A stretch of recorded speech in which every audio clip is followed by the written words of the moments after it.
আইনজীবী সমিতিতে 50-60 জনের অধিক ব্যক্তি, তারা ছাত্রদল যুবদল কর্মী হবে, বিএনপি নেতা না, তারা ছাত্রদল যুবদল কর্মী।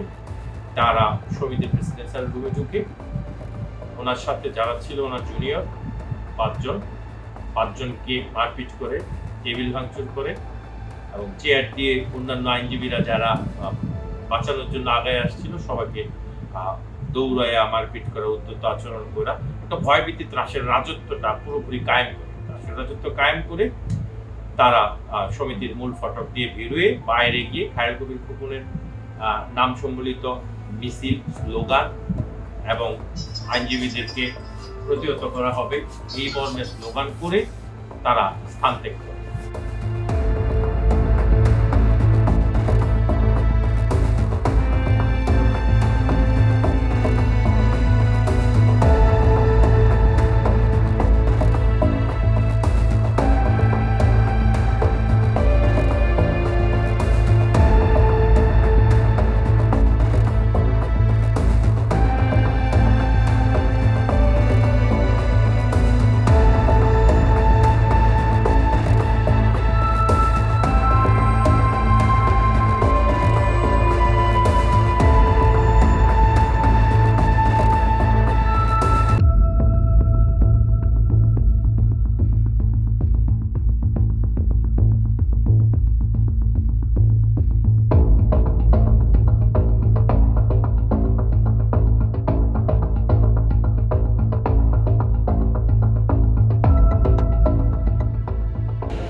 রুমে বসা ছিলাম, হঠাৎ করে এর মধ্যে 15-20 জন আউটলুক ঢুকে এটার ভিতরে আমাকে এলবাদের কিল বিষয় শুরু করেছে। কী জন্য কী কারণে কোনো কিছু কথা বলার কিছু নেই।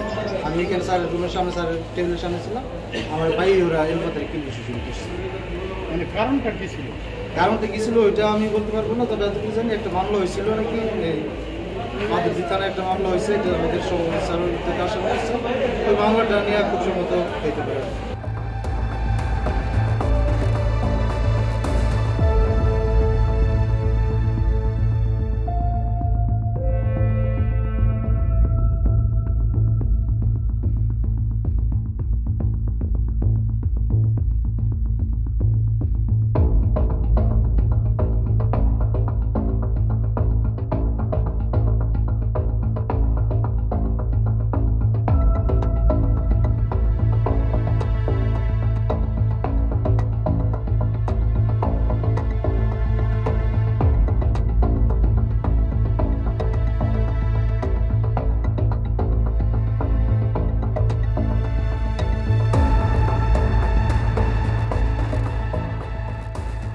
টেবিলের কাজ যা আছে সব ভেঙে গেছে।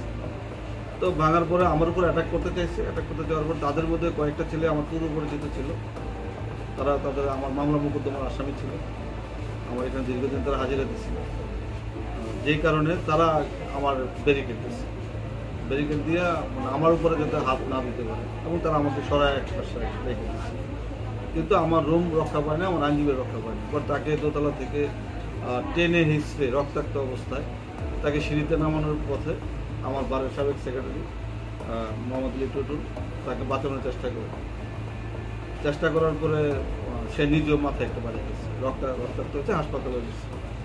এরপরে অ্যাডভোকেট আনিস, তারপরে অ্যাডভোকেট আলামিন, মেয়ে লেডি লয়ার নাসরিন, সে ইনজিউর্ড হয়েছে। মাসুদ আমার ছোটো ভাই, সে ইনজিউর্ড হয়েছে।